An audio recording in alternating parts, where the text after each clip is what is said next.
What if the story everyone thinks they know is actually the wrong one? Not because the truth is hidden behind locked doors or sealed courtrooms, but because the loudest version of the story is the least accurate. Picture this for a moment. A charitable foundation built on hope, empathy, and global goodwill. A Hollywood deal once celebrated as revolutionary. Headlines that promise empowerment and progress. And then, almost imperceptibly at first, the tone changes. Not with a press conference, not with flashing lights, but with silence. Silence from partners who once couldn't stop praising. Silence from executives who once rushed to be photographed together. Silence that, in Hollywood and Washington alike, usually means one thing. Something changed. Here's the question that has everyone leaning closer to their screens right now. If everything was fine, why did the energy shift so suddenly? Because stories like this don't explode overnight. They simmer. They accumulate pressure. And then, when the moment is right, they rupture, often in the most unexpected place. This isn't a story about a single headline. It's a story about how narratives unravel. And it starts with a foundation that was supposed to symbolize a new beginning. When Archewell was first introduced to the world, it wasn't framed as just another nonprofit. It was positioned as a mission, a statement, a redefinition of what modern philanthropy could look like when driven by celebrity influence, global reach, and personal storytelling. To supporters, it represented transparency, compassion, and change. To critics, it raised immediate questions, not because charity itself was suspect, but because scale, speed, and star power often invite scrutiny whether anyone likes it or not. Here's something most people don't realize. Nonprofits aren't judged by intention. They're judged by paperwork. Every dollar has a trail. Every promise has a reporting requirement. Every delay, every inconsistency, every unclear classification can become a conversation. Before we continue, please hit the like button, subscribe to the channel, and turn on the notification bell for updates. And those conversations don't start on social media. They start quietly, in forums, in reviews, in questions that sound harmless until they aren't. Now pause for a second and ask yourself this. How many times have you seen a powerful public figure insist everything is business as usual, right before a major shift happens behind the scenes? Because what's fascinating about this story isn't the rumors themselves. It's the timing of reduced visibility, the timing of suddenly reframed partnerships, the timing of strategic distancing that no one wants to explain publicly. That's where this gets interesting. Because while the public was distracted by surface-level drama, something else was happening underneath, something far more procedural, far less emotional, and far more dangerous to a carefully constructed brand. Compliance, oversight, and attention. There's a myth that investigations, reviews, or regulatory questions always arrive with handcuffs and dramatic announcements. In reality, most begin with emails, notices, requests for clarification, boring things. But boring things are exactly what powerful people fear most, because boring things are documented. And documentation doesn't care about popularity. Around this same time, something else shifted. Hollywood's tone changed. Once upon a time, association with Meghan Markle was seen as an asset, a statement, even. It signaled relevance, progressiveness, and cultural alignment. Deals were announced with enthusiasm. Future projects were teased with confidence. Then the language softened. Announcements became vague. Commitments turned conditional. And insiders started using a word that should always make you pay attention. Reevaluation. Let's talk about Netflix for a moment. Not as a platform, but as a corporation under pressure. Streaming isn't what it used to be. Budgets are tighter. Shareholders are louder. And executives are far less sentimental than audiences want to believe. Every deal is reassessed. Every partnership is measured, not emotionally, financially and reputationally. And this is where reports and speculation began to collide. Whispers of restructuring, questions about performance versus expectation, internal conversations about risk exposure. Here's the uncomfortable truth. When a company senses potential instability, legal, reputational, or financial, it doesn't wait for confirmation. It prepares for containment. That's not personal. That's corporate survival. So when stories began circulating about a major deal being scaled back, revised, or potentially clawed into question, it wasn't the number that shocked insiders. It was the speed. One moment, everything appeared intact. The next, executives were allegedly reassessing commitments worth tens of millions. And that raises a question you should be asking right now. What makes a company move that fast? Because money alone doesn't trigger panic. Uncertainty does. Now let's slow this down. Because this is where a lot of misinformation thrives. Terms like investigation, review, audit, and arrest are often thrown together online as if they mean the same thing. They don't. And that distinction matters more than any headline. A review doesn't mean wrongdoing. A question doesn't mean guilt. And silence doesn't mean confession. But here's where things spiral. Once a narrative starts moving faster than facts, perception becomes reality. And for public figures, perception can be more damaging than any official finding. Suddenly, speculation becomes certainty in comment sections. Certainty becomes outrage on social media. Outrage becomes assumed truth. And somewhere in that chaos, nuance disappears.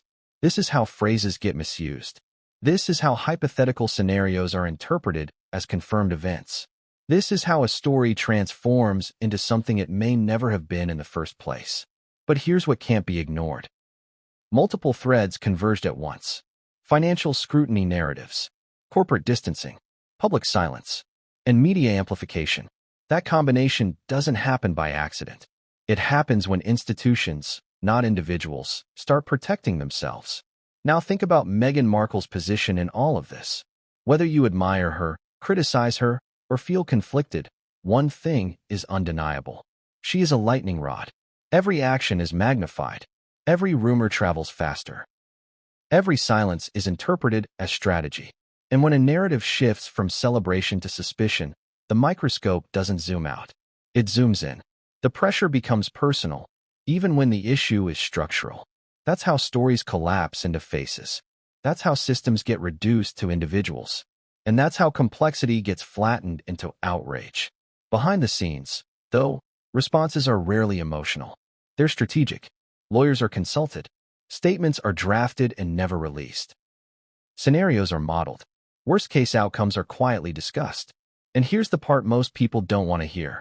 Even when nothing illegal is proven, the damage can already be done.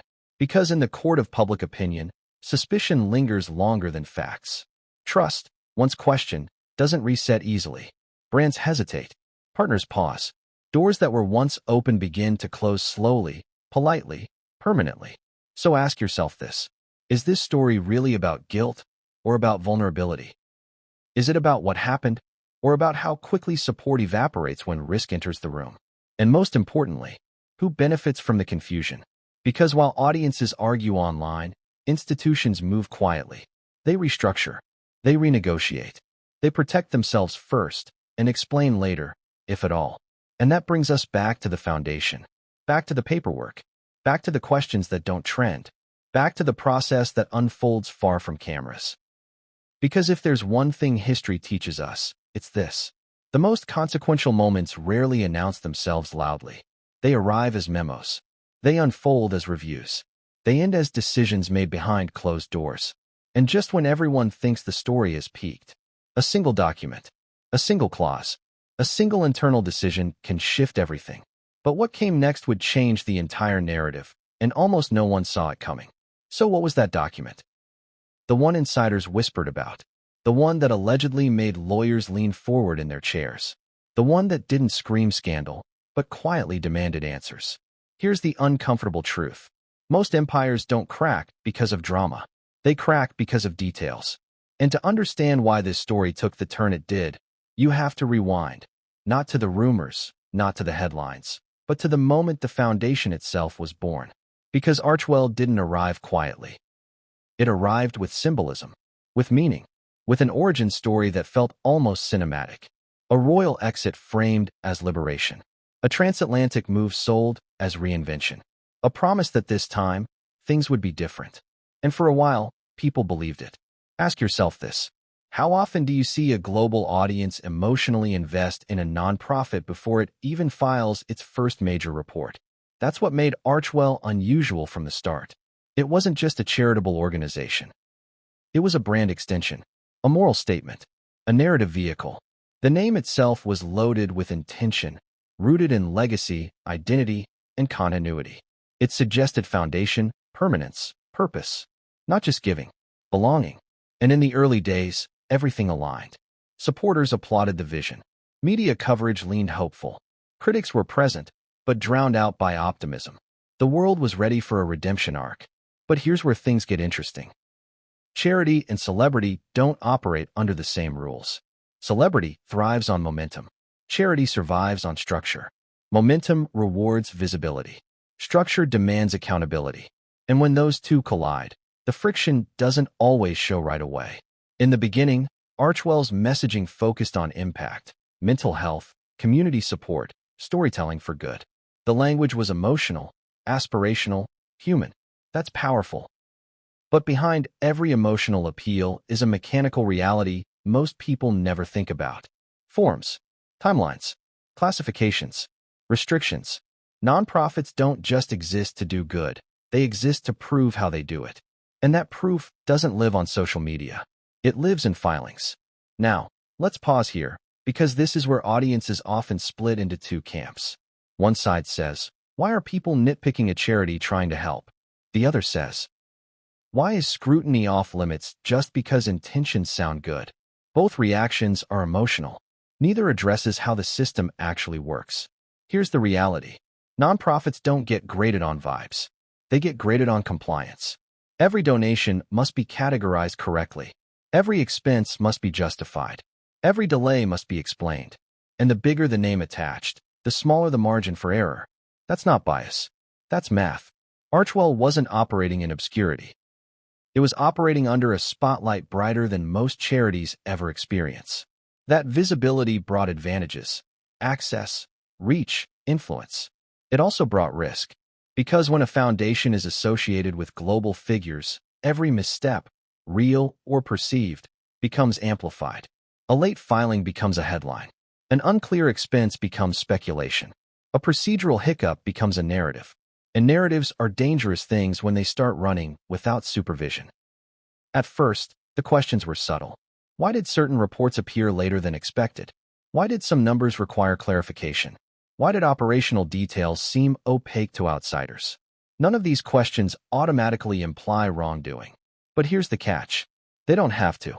In high-profile cases, questions alone can shift tone. And tone is everything.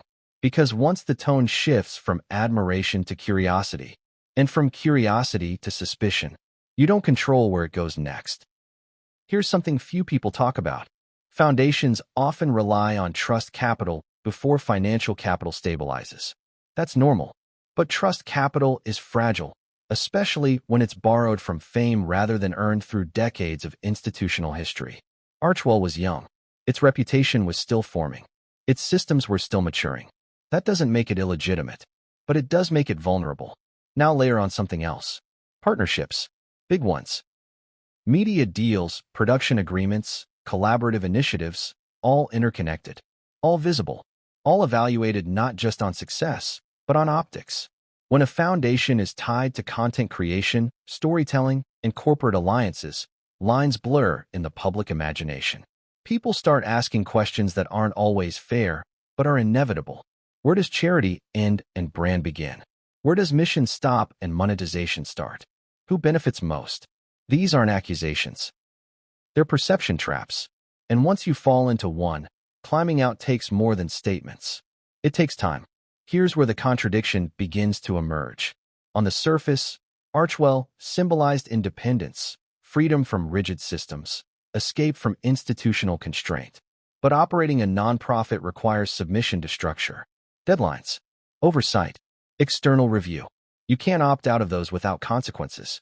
That tension between freedom and formality sat quietly beneath the surface, until it didn't. Because remember that document we mentioned? The one that shifted everything? Documents don't appear in isolation. They emerge when someone asks a question they shouldn't have to ask.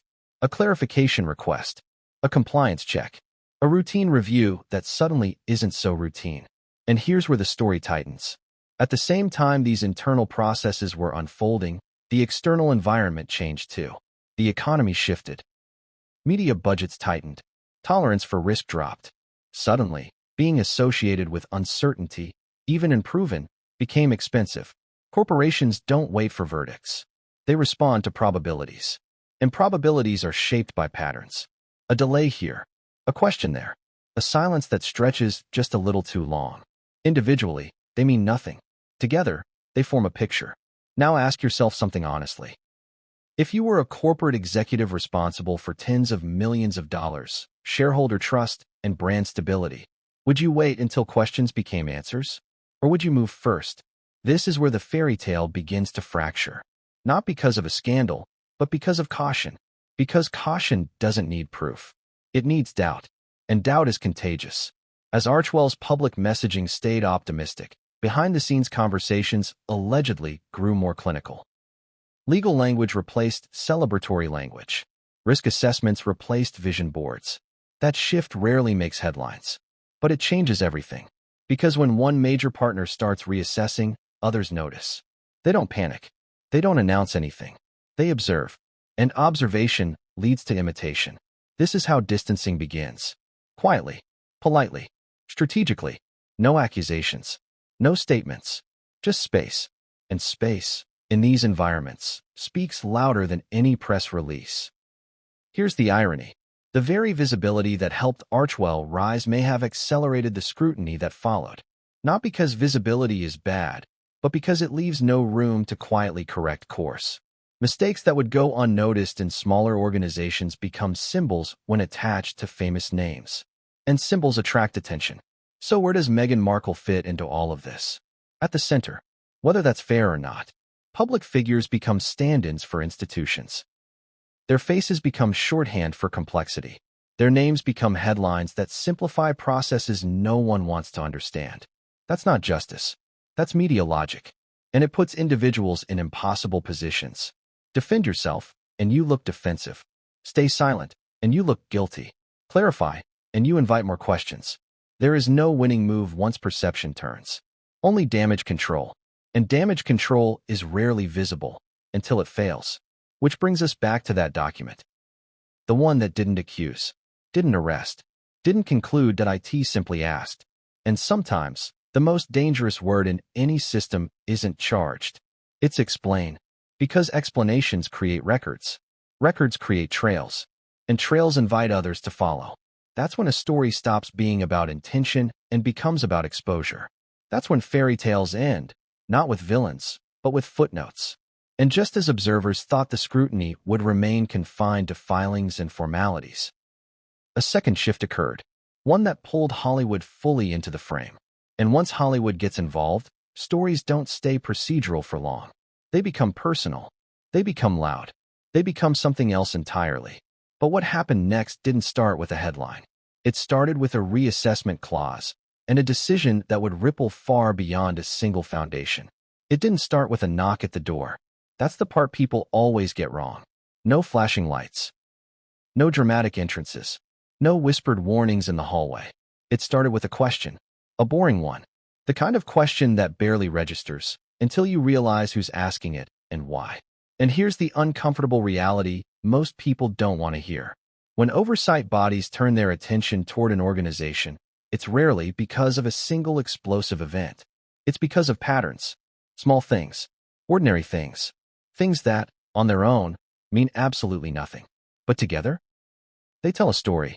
So let's strip away the drama for a moment and talk about how scrutiny actually works. Because understanding that changes how you see everything that followed. Most nonprofit reviews begin the same way. A form is late. A number needs clarification. A category doesn't align perfectly. A filing raises a follow-up question. That's it. No accusations. No assumptions. Just curiosity. And curiosity is dangerous when it comes from institutions designed to document everything. Here's something few people realize. Regulatory bodies don't chase headlines. They chase consistency. They don't care about interviews, speeches, or public perception. They care about whether the story told on paper matches itself, year after year. So when something doesn't line up, even slightly, it doesn't trigger outrage. It triggers review. Now pause and ask yourself this. How many people actually read nonprofit filings? Almost no one. And that's why misunderstandings spread so fast. Because that's how narratives metastasize. Now let's talk about timing again. Because timing is never neutral. These questions didn't surface in a vacuum. They surfaced during a period of intense pressure across nonprofits and corporations alike. Increased regulatory focus, heightened donor skepticism, rising demand for transparency. Organizations everywhere were being asked to show their work, not just talk about it. And in that environment, being new, famous, and complex is not an advantage. It's a liability. Here's another uncomfortable truth. Regulators don't like ambiguity. And celebrity-driven organizations, by nature, generate ambiguity because they often blend advocacy, branding, storytelling, and fundraising in ways that don't fit neatly into boxes. That doesn't make them wrong. It makes them harder to categorize. And anything that's hard to categorize attracts questions. So as Archewell navigated these processes, the stakes were already higher than most nonprofits ever face. Not because of wrongdoing, but because of attention. Every step had observers. Every decision had interpreters. Every silence had consequences. And then there's the corporate side of the equation. Because while regulators were asking their questions, business partners were watching closely. Corporations don't need conclusions to act. They need indicators. They track risk the way weather stations track pressure. A single reading means nothing. A pattern suggests a storm. And patterns were beginning to form. Not just in filings, but in headlines, commentary, and public sentiment. That's when internal conversations change tone. What if replaces when? Contingency replaces confidence. Reassessment replaces expansion. None of that requires proof. It requires probability. And probability is influenced by uncertainty more than facts. This is where the gap between legal reality and reputational reality becomes dangerous. Legally, nothing may be wrong. Reputationally, everything feels unstable. And corporations protect themselves from instability long before it materializes. So while public debate raged about what oversight meant, or didn't mean, quiet decisions were being modeled behind closed doors. If X happens, do Y. If attention increases, reduce exposure.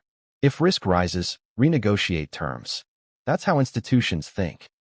Cold, measured, unemotional. Now think about the position this puts a foundation in. You're answering questions you're supposed to answer, but every answer becomes fuel for interpretation.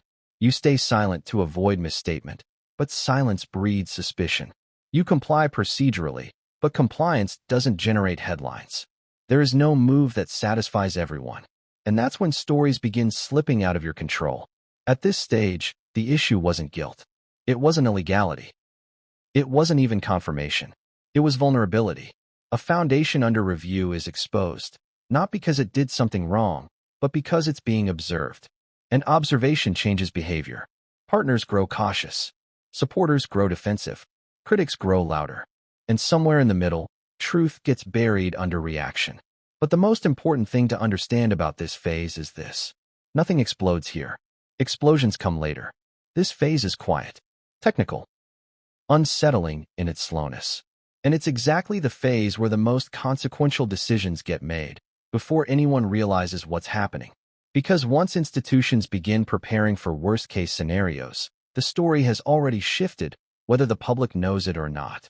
And that brings us to the next turning point. Because while oversight processes unfolded in their methodical way, another force was moving much faster. Corporate impatience. And corporate impatience doesn't wait for conclusions. It acts. Quietly. Decisively. And sometimes expensively. What if the most important part of this story isn't a meeting, a phone call, or a headline, but a spreadsheet? That sounds anticlimactic, I know. It doesn't trend. It doesn't go viral. It doesn't come with dramatic music or breaking news banners. But here's the truth most people never hear. Paperwork is where power actually gets tested. Because while personalities dominate the headlines, systems run the world. And systems don't care who you are, how inspiring your mission sounds, or how many people believe in your intentions. They care about alignment. And when alignment slips, even slightly, everything else starts to wobble. So let's talk about the paper trail. Not the rumors about it. Not the interpretations of it. But the role it plays in stories exactly like this. Every nonprofit, no matter how small or how famous, leaves behind a trail of documents. Filings. Disclosures. Reports. Amendments. Explanations. Most of the time, those documents sit untouched. unread, ignored, until someone decides to look. And once someone looks, they rarely stop at one page. Here's the part that changes everything. A paper trail doesn't accuse. It doesn't speculate. It doesn't editorialize. It just exists. And existence is enough to invite comparison. Year to year. Category to category. Expectation versus execution. That's where questions are born. Now imagine this process playing out not for a local charity, but for a foundation attached to a global media narrative, celebrity scrutiny, and corporate partnerships worth millions. Suddenly, ordinary documents carry extraordinary weight. A classification choice becomes a talking point. An expense category becomes a theory. A delay becomes a signal. And that's where stories begin to detach from reality. Because here's a contradiction people struggle with. Most nonprofits are messy in their early years. That's normal. Systems evolve. Accounting firms change. Structures get refined. But when the nonprofit is famous before it's fully mature, those growing pains don't get grace. They get spotlighted. Ask yourself this. How many organizations do you think file everything perfectly, flawlessly, on time, every time, especially in their early phases? Almost none. Yet perfection is often the standard imposed by the public when celebrity is involved. That disconnect creates tension, and tension invites interpretation. At this stage in the story, the paper trail itself wasn't necessarily extraordinary. What was extraordinary was the attention it received. Numbers that would normally prompt a quiet follow-up became content fodder. Technical language was translated, often incorrectly, into emotional conclusions. People began asking questions not because they understood the documents, but because the documents existed. And that's a dangerous place to be. Because once the public believes paperwork is hiding something, no explanation ever feels sufficient. Now let's slow this down again. What does a paper trail actually do during periods of scrutiny? It becomes a reference point. Regulators compare it to standards. Corporations compare it to risk models. Media compares it to narratives. And none of those comparisons are neutral. Regulators ask, does this align with requirements? Corporations ask, does this align with our tolerance? Media asks, does this align with what audiences will click? Three very different questions. And the answers don't have to be the same. Here's where things quietly escalated. As filings and disclosures became part of broader conversations, interpretations started to diverge. Supporters saw normal administrative processes. Critics saw smoke. Neither side necessarily had more information than the other, but only one side benefited from amplification, because outrage travels faster than nuance, and nuance doesn't survive algorithms. This is where the phrase paper trail becomes misleading. It implies intentional concealment. In reality, paper trails are unavoidable. The issue isn't whether one exists. It's how it's framed. And framing is where this story took a sharp turn. Because while public debate raged over what documents might imply, corporate partners were reading them differently. Not emotionally, not politically, contractually. Corporations don't ask, is this fair? They ask, is this exposure? They don't care if something is misunderstood by the public. They care if misunderstanding creates risk. And risk is quantified. Let me explain that, because this is critical. When companies evaluate partnerships, they don't just assess performance. They assess volatility. How unpredictable is the environment around this partner? How quickly could narratives turn? How expensive would disengagement be if they had to act fast? Paperwork plays a key role in that calculation. Not because it proves anything, but because it adds variables. Variables complicate forecasting. And complicated forecasting scares executives. So while audiences argued over whether certain filings were normal or suspicious, quiet meetings were happening where a very different question was being asked. If this escalates, what does it cost us? That's the question that changes behavior. And once that question enters the room, loyalty becomes conditional. This is where the story begins to pull away from public perception and move into institutional reality. Because institutions don't wait for clarity. They prepare for outcomes. They model scenarios.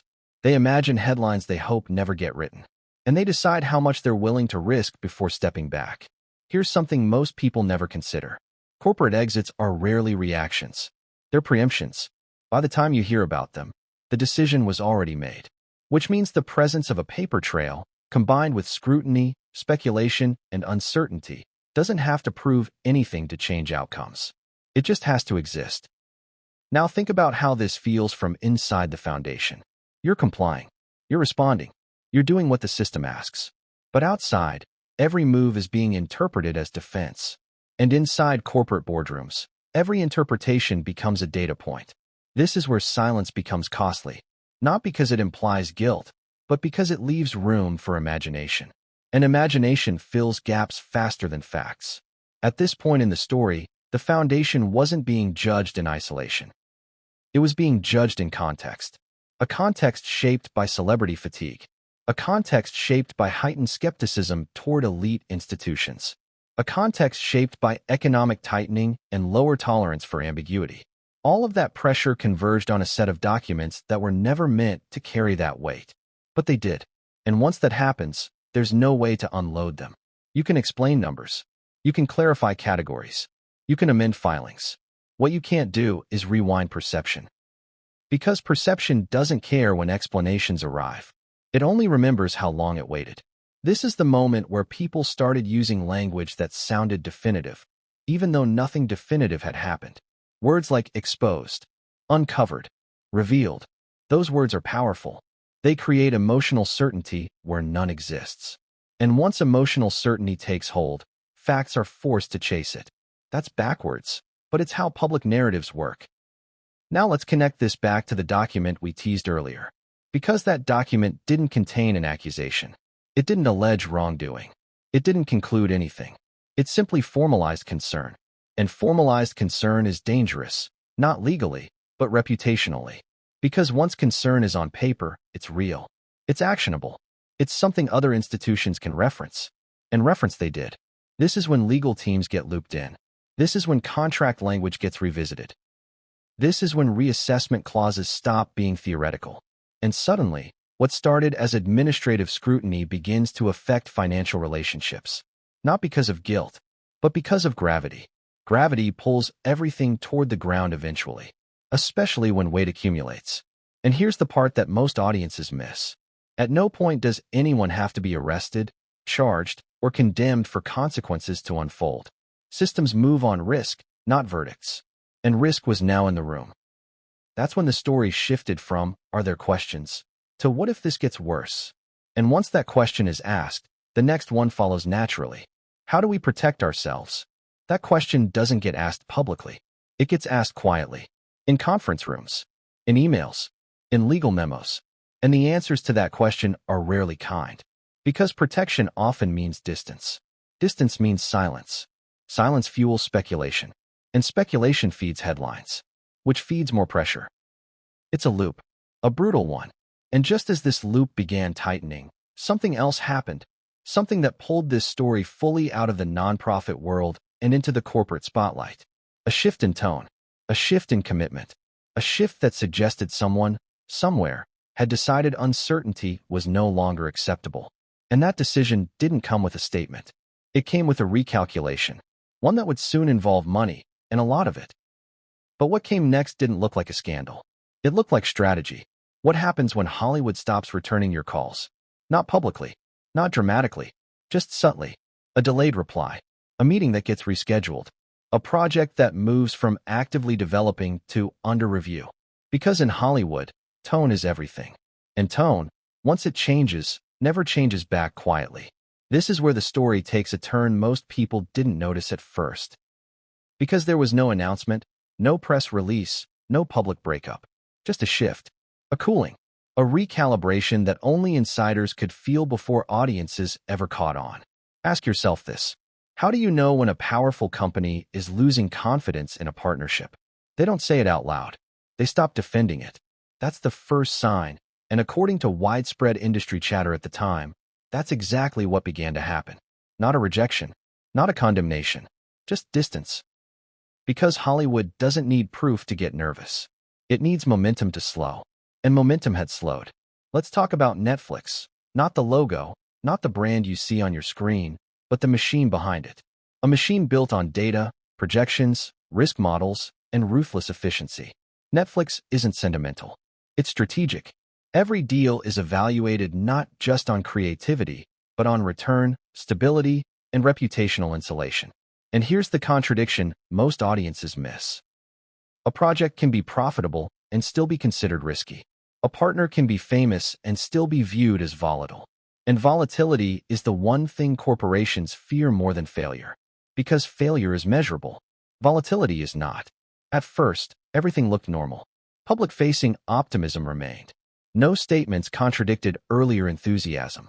No contracts were publicly torn up. But internally, the language reportedly shifted. Instead of expansion, conversations moved toward evaluation. Instead of future slates, there were performance reviews. Instead of confidence, contingency planning entered the room. That doesn't mean anyone had decided anything yet. It means someone had started asking what if. And once that question enters a corporate environment, it never leaves. Here's something important to understand. Hollywood deals aren't just about content. They're about association. When a company aligns itself with a public figure, it inherits part of that figure's narrative. Whether it wants to or not, that narrative can be an asset, or it can become a liability. And when narratives start drifting out of corporate control, executives pay attention. Because executives don't lose sleep over critics. They lose sleep over unpredictability. At this stage, the issue wasn't legality. It wasn't guilt. It wasn't even confirmation. It was noise. Noise around filings. Noise around scrutiny. Noise around speculation. Noise that made it harder to control messaging. Now think about this from a corporate perspective. You've invested heavily in a partnership meant to symbolize progress, modern storytelling, and global appeal. Suddenly, the conversation around that partnership isn't about content. It's about compliance, oversight, reviews, none of which align with the brand narrative you originally sold. So what do? You don't panic. You reassess. Reassessment doesn't mean cancellation. It means leverage. And leverage is where money enters the picture. Because contracts, especially ones worth tens of millions, are not emotional documents. They are mathematical. They contain clauses for performance, clauses for delivery, clauses for reputational risk, clauses for renegotiation. And those clauses exist for moments exactly like this. Here's where things get especially interesting. Reputational risk clauses don't require wrongdoing. They require exposure. They're designed to protect companies from being caught mid-story when narratives shift faster than facts. So when speculation around a partner increases, even if unproven, those clauses suddenly become relevant. Not because anyone is accusing, but because uncertainty has a price. This is where industry insiders began whispering about internal conversations that had nothing to do with morality and everything to do with math. If the public conversation continues in this direction, what happens to engagement? If scrutiny intensifies, what happens to brand alignment? If headlines shift again, what happens to shareholder confidence? These are the questions that drive decisions long before audiences notice anything has changed. And when those questions start stacking up, the tone changes. Suddenly, enthusiasm sounds cautious. Support sounds conditional. Silence sounds intentional. Here's a detail worth paying attention to. At no point did Netflix publicly accuse anyone of anything. That's important, because corporations are extremely careful with language. They don't speculate publicly. They don't comment on ongoing processes. They don't step into legal ambiguity. Instead, they adjust internally. Budgets get reevaluated. Deliverables get scrutinized. Timelines get renegotiated. And sometimes, quietly, expectations get lowered. That's how disengagement begins. Not with conflict, with recalibration. Now ask yourself this. Why would a company that once championed a partnership suddenly become so measured? Because measured language signals one thing above all else. Uncertainty. And uncertainty is contagious. Once one major player signals caution, others take note. Not because they know more, but because they assume the first mover does.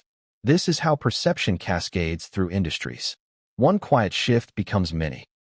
And suddenly, what looked like a stable partnership begins to feel fragile. At this point, the story started to split into two versions. The public version, where nothing had changed, and the private version, where everything was being reviewed. That gap is where rumors thrive. Because when public messaging and private behavior don't match, people sense it, even if they can't articulate why.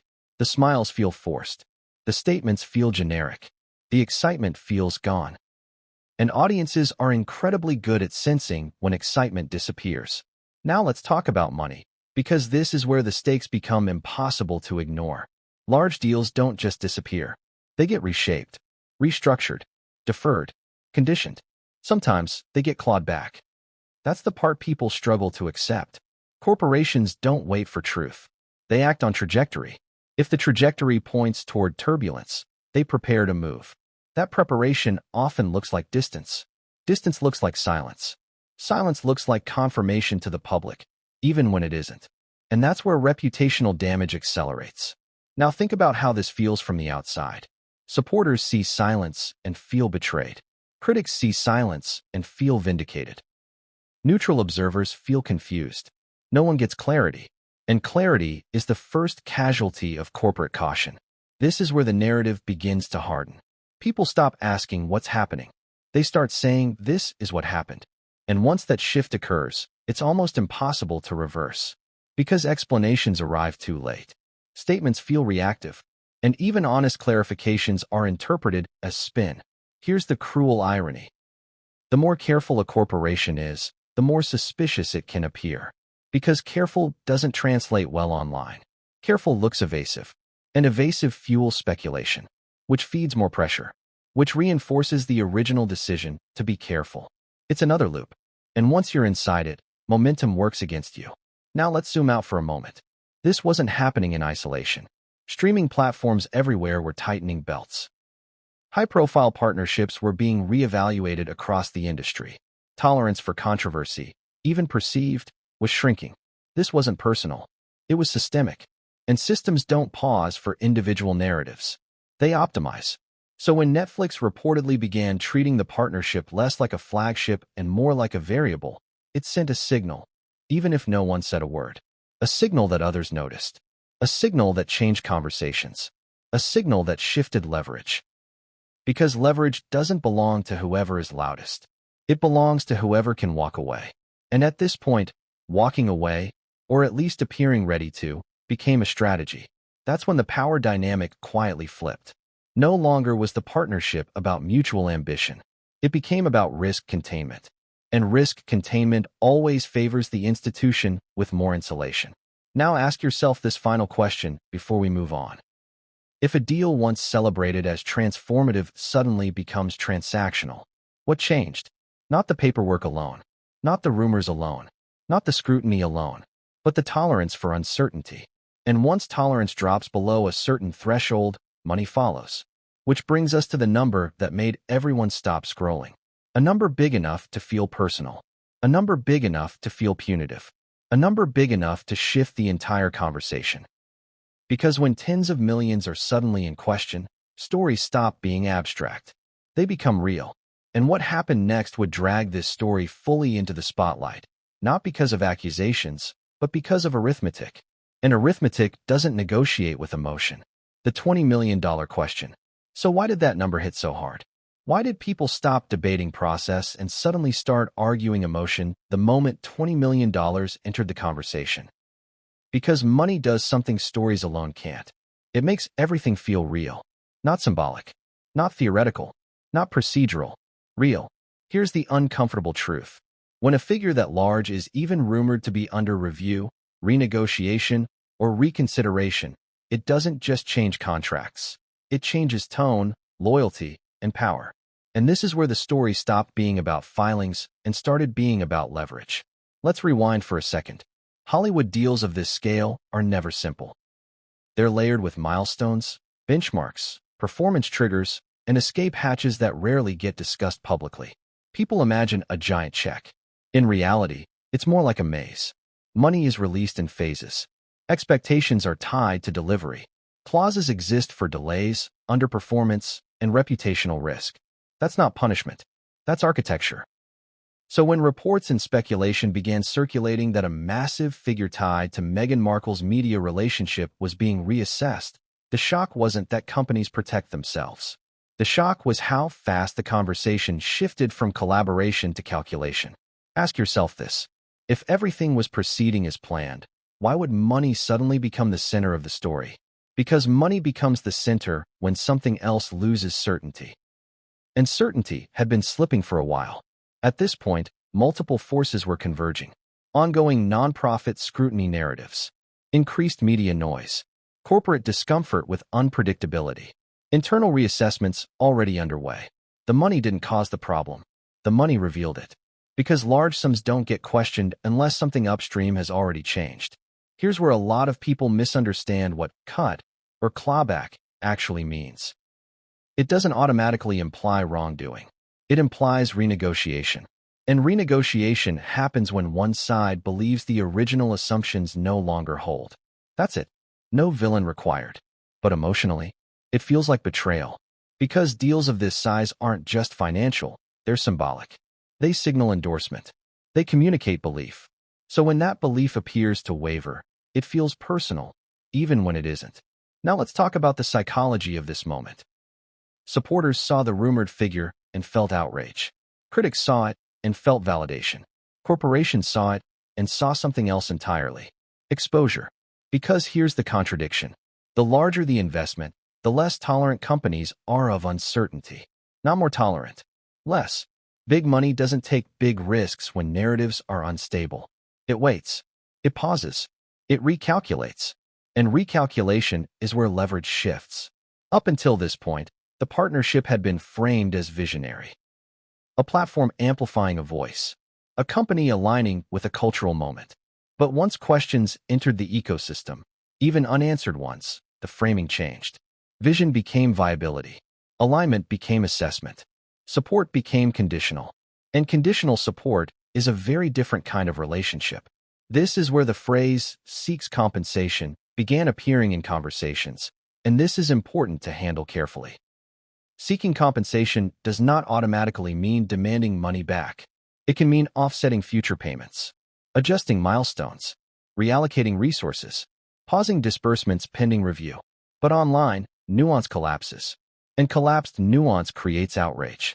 Suddenly, people weren't asking whether deliverables were met. They were asking whether someone was being punished. That's a leap, a dangerous one, because punishment implies guilt, and guilt was never established. But here's why the leap happened. Emotionally, people need stories to make sense of discomfort. A villain is easier than uncertainty. So narratives hardened. One side insisted the company was unfairly retreating. The other insisted consequences were overdue. Neither side had access to the actual contracts. Neither side knew which clauses were being discussed. But both sides were loud. And volume creates reality online. Behind the scenes, though, discussions weren't emotional. They were technical. Legal teams reviewing language. Finance teams modeling outcomes. Executives asking one brutal question. If this continues, how exposed are we? That question doesn't care about public opinion. It cares about cost. And cost isn't just money. It's distraction. It's brand erosion. It's shareholder discomfort. That's why companies act early. Not because they know the ending, but because they fear being trapped mid-story. Here's something else most people don't realize. Large deals often include morality or reputation clauses that are intentionally vague. Not to punish, but to provide flexibility. They allow companies to act if association becomes damaging, even if no laws are broken. This isn't sinister. It's standard. And those clauses are rarely invoked lightly. They're last resort tools. So when whispers began that these mechanisms were even being discussed, it signaled something important. Confidence had cracked. Not shattered. Cracked. And cracks change behavior. Once confidence cracks, every new headline adds pressure. Every delay feels heavier. Every silence feels louder. And suddenly, money that once symbolized belief starts symbolizing doubt. Now consider the timing again. This wasn't happening during a period of expansion. It was happening during contraction. Streaming platforms were reassessing everything. High-profile projects were being shelved across the industry. Tolerance for anything resembling controversy was dropping. So when a partnership became surrounded by uncertainty, even if unproven, it moved into a different category. Not exciting, but complicated. And complicated is expensive. This is where the emotional beats hit hardest. Because from the outside, it looked like a sudden withdrawal. From the inside, it likely felt like inevitability. Two very different experiences of the same moment. Supporters asked, why now? Corporations asked, why not earlier? That gap tells you everything. Now let's address the phrase that caused the most damage. Arrested. Words matter. And this word, in particular, carries weight far beyond its actual meaning. Here's the reality. Regulatory scrutiny, reviews, audits, none of these equal arrest. Not legally, not procedurally, not factually. But online ecosystems don't distinguish between stages. They compress. Review becomes investigation. Investigation becomes accusation. Accusation becomes assumed guilt. And suddenly, a word that was never accurate becomes widespread. That's not justice. That's algorithmic distortion. And once a word like that spreads, it becomes almost impossible to retract. Because retractions don't travel as far as outrage. This is where reputational damage becomes disconnected from reality. Even if no charges exist, even if no wrongdoing is found, even if processes conclude quietly, the damage lingers. And companies know that. They factor it in. They don't wait for clarity. They move to minimize exposure. Which brings us back to the money. Because money is how companies express boundaries. Not press releases. Not interviews. Money. Adjusting financial commitments is how institutions say, we're not as comfortable as we were. And comfort is everything in partnerships like this. Now imagine being on the receiving end of that shift. You haven't been charged. You haven't been convicted. You may not have done anything wrong, but the support feels different. The enthusiasm is gone. The phone calls are shorter. The language is colder. That's not a scandal. That's isolation. And isolation is devastating, not just emotionally, but strategically. Because isolation limits options. It narrows narratives. It allows others to define the story for you, which is exactly what happened next. As money became the focus, media coverage intensified. Headlines grew sharper. Speculation grew bolder. Certainty grew louder. And nuance disappeared completely. People weren't reading filings anymore. They were reading numbers. And numbers feel final, even when they aren't. Here's the final contradiction of this chapter. A company can protect itself without accusing anyone. A partnership can be reassessed without wrongdoing. A deal can be altered without guilt. But once money is framed as punishment, the public assumes a verdict has been reached, even when it hasn't. And that assumption is nearly impossible to undo. Because money doesn't explain itself. It just moves. And when it moves backward, people assume a reason, whether one exists or not. This is where the story crossed a line. From speculation to belief. From belief to narrative. From narrative to outrage. And outrage demands an ending. But the system doesn't provide one. It provides silence, which leaves a vacuum. And vacuums get filled. With theories. With assumptions. With certainty where none exists. As the $20 million question dominated discourse, something else was happening quietly. Something far more dangerous than any rumor. Public trust was eroding. Not because of proof, but because of confusion. And confusion is the most corrosive force in reputational crises. Because once people are confused, they stop listening. They choose sides. They entrench. They stop caring about facts. And that's when stories stop being recoverable. The money didn't end the partnership. It changed the balance of power. And when power shifts, consequences follow. Not immediately, but inevitably. Because the next phase of this story wouldn't be driven by filings or contracts. It would be driven by fear. Fear of association. Fear of escalation. Fear of being the next name in the headline. And when fear enters the room, people don't wait to be asked. They step away. Quietly. Permanently. But what came next would prove that money wasn't the most dangerous thing in play. Reputation was. And once reputation enters freefall, no amount of clarification feels loud enough. Reputation risk, when brands fear contagion. What scares corporations more than loss? Association. Because loss can be measured. Association can't. And once a brand believes association might cost more than it delivers, everything changes, fast. This is the chapter where fear quietly takes the wheel. Not panic. Not outrage. Fear. The controlled, spreadsheet-driven kind that doesn't shout, doesn't tweet, and doesn't explain itself. It just withdraws. Ask yourself this. Have you ever noticed how quickly companies distance themselves when a story turns uncertain? Not even proven, just uncertain? That's not cowardice. That's policy. Because in the modern media ecosystem, reputation behaves like a virus. It spreads by proximity. It doesn't need intent. It doesn't need facts. It just needs contact. And once executives sense even the possibility of contagion, they move to contain it. This is where the phrase reputation risk becomes more than jargon. It becomes a trigger. Reputation risk isn't about guilt. It's about volatility. It asks a simple question. If this narrative grows, will we be dragged into it? If the answer isn't an immediate, confident no, the strategy shifts. Let's talk about how that shift looks in real life, because it's rarely dramatic. First, public praise stops. Not criticism, just praise. Statements become neutral. Support becomes procedural. Enthusiasm disappears.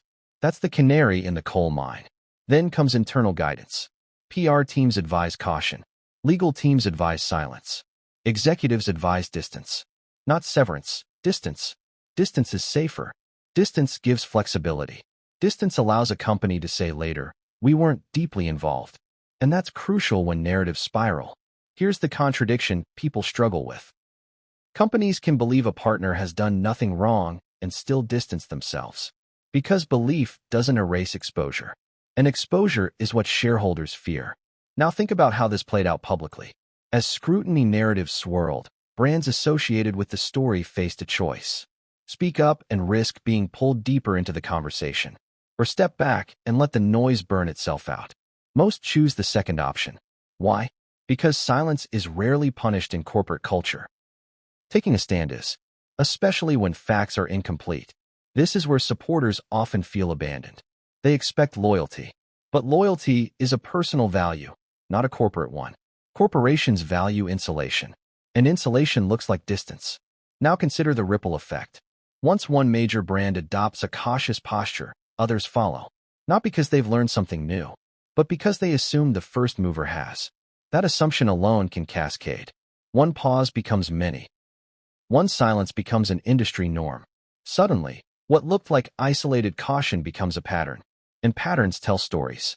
Stories that the public fills in with its own conclusions. Here's where the emotional weight deepens. For individuals at the center of the story, this phase feels like abandonment. Not confrontation.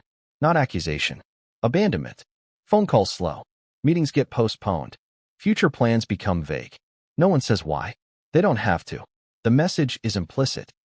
We're waiting to see how this plays out. Waiting is brutal. Because waiting means your future is being decided without you. And here's the irony. This phase often happens before any definitive outcome exists. Before conclusions. Before resolutions. Before clarity. It's driven by anticipation, not evidence. Now ask yourself this. If you were running a global brand, would you risk being caught mid-crisis defending a partner, only to find out later that the narrative worsened? Or would you step back early, preserve optionality, and re-enter later if things stabilize? That's the calculation. And it's not personal, but it feels personal, especially when the person at the center of the storm is watching doors quietly close. This is where reputation risk becomes self-reinforcing. The more brands distance themselves, the more isolated the individual appears. The more isolated they appear, the more the public assumes something must be wrong. And that assumption fuels more distancing. It's another loop, a vicious one. Now let's talk about how this shows up in media behavior. When brands stop offering access, coverage changes tone. Stories become speculative. Language becomes suggestive. Certainty replaces caution, not because journalists know more, but because access has dried up. And when access dries up, narratives fill the space. This is where headlines sharpen, not because facts changed, but because incentives did. Uncertainty doesn't sell clarity. It sells drama, and drama thrives on implication. This is how reputation risk spreads beyond its origin. From corporate boardrooms to editorial meetings. From editorial meetings to social media. From social media to public belief. All without a single new fact entering the system. Now think about the psychological impact. When people see multiple brands pulling back, they assume coordination. They assume knowledge. They assume conclusions have been reached behind closed doors. Most of the time, that's wrong. What's happening is convergence, not conspiracy. Multiple actors responding independently to the same uncertainty. But perception doesn't differentiate. It compresses. It simplifies. It says, they all know something, even when they don't. This is where reputational damage becomes detached from reality. Because reality moves slowly.